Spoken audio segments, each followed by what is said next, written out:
Pertama, dalam hal ia berada di suatu kawasan yang potensi penularannya tinggi atau sangat tinggi, berdasarkan apa? Berdasarkan ketetapan pihak yang berwenang, maka ia boleh meninggalkan sholat Jumu'ah dan menggantikannya dengan sholat zuhur, serta meninggalkan jamaah sholat rawatib, tidak taraweh di masjid, dan juga di tempat-tempat umum.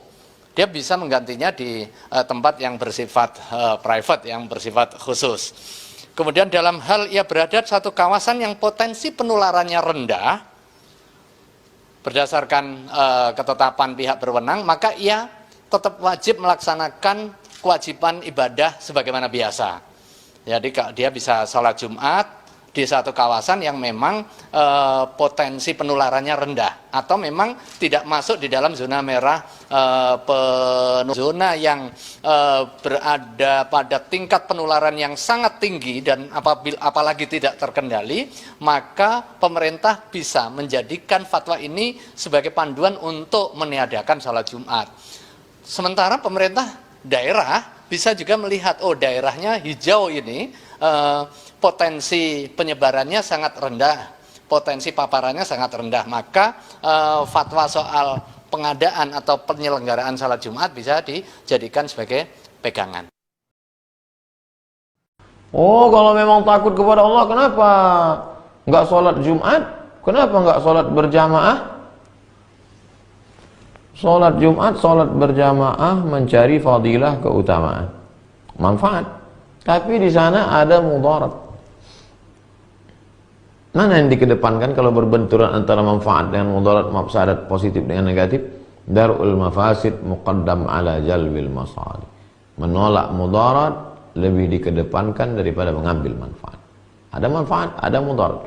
Menolak mudarat lebih dikedepankan, lebih didahulukan, lebih diutamakan menolak mudarat daripada mengambil manfaat. Itu dalam Islam. Makanya di Malaysia sekarang masjid tutup. Di Brunei Darussalam tutup.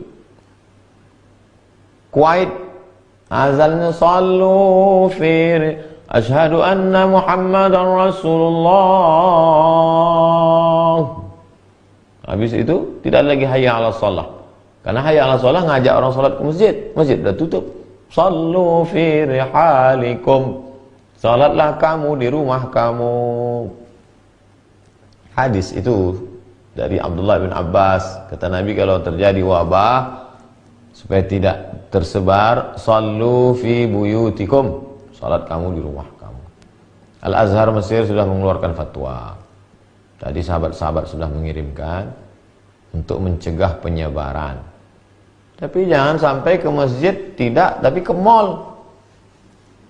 Ke masjid tidak, tapi shopping. Ke masjid tidak, tapi puncak macet.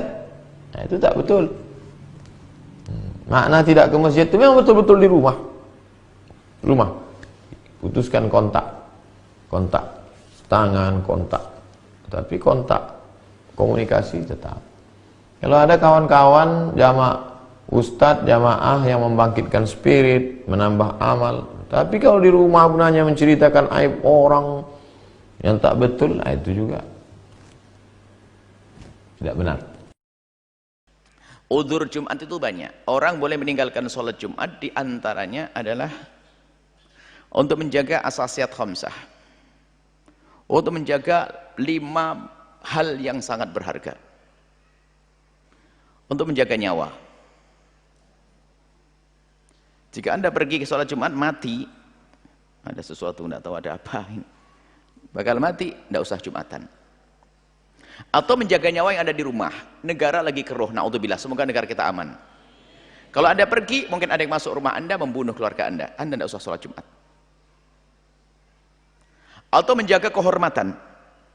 Zaman keruh, banyak naudzubillah pemerkosa dan sebagainya. Anda di rumah punya anak-anak perempuan, tapi ternyata kalau Anda pergi Jumatan, mungkin ada yang menodai rumah kita, Anda tidak usah Jumatan. Untuk menjaga akal juga.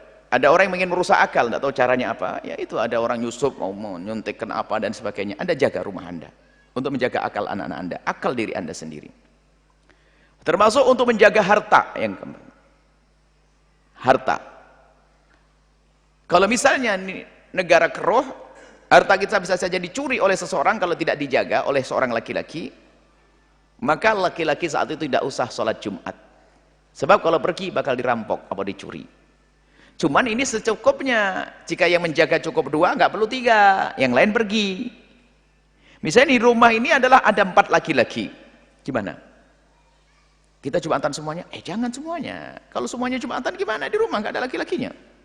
Terus kira-kira cukup berapa yang juga di rumah? Cukup 2. Ya sudah, yang 2 Jumatan, yang 2 ini. Saya tidak tahu dia itu. Kepercayaan yang harus saya tinggalkan itu apa? Kalau dia pergi kebakaran atau bagaimana, saya tidak ngerti. Kalau hanya aturan daripada bosnya, ya pindah dong. Kalau aturan sama bos kok. Bosnya membuat aturan, kerjaannya jam 11 sampai jam 2. Ya pasti nggak Jumatan nanti. Anda yang salah pilih. Maksudnya, jika memang pekerjaan itu memang harus Anda jaga, contoh security. Penjaga pondok putri misalnya, nggak bisa dijaga oleh perempuan, karena sangat bahaya keadaannya itu. Security laki-laki, boleh nggak sholat Jumat? Untuk menjaga harta, sebuah tempat, mungkin tempat zakat, atau tempat hartanya, atau bank syariah al-bahjah. Tak taunya apa? Biar aman, kalau jaga perempuan tidak aman, jaga laki-laki boleh, tapi secukupnya. Mungkin lain perempuan, laki-laki hanya 1 untuk ngomando, itu seperti itu, boleh meninggalkan Jumat. Cuman saya tidak tahu kerjanya kayak apa.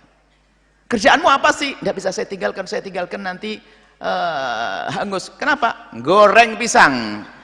Oh, ini kan tidak bisa ditinggalkan juga ya? Nggak benar ya, nanti gorengnya, tunda dulu, matiin kompornya, goreng pisang. Artinya tuh, pekerjaan yang memang bisa menjadikan hilangnya 5 tadi. Hartamu, atau harta orang lain, harta terhormat. Bukan hartanya kafir harbi, harta terhormat. Termasuk hartanya orang non-muslim yang harus kita jaga. Harta, nyawa dulu, paling berat. Nyawa, akal, kehormatan, nasab, harta. Nah, untuk menjaga itu boleh meninggalkan sholat Jumat. Allahu a'lam.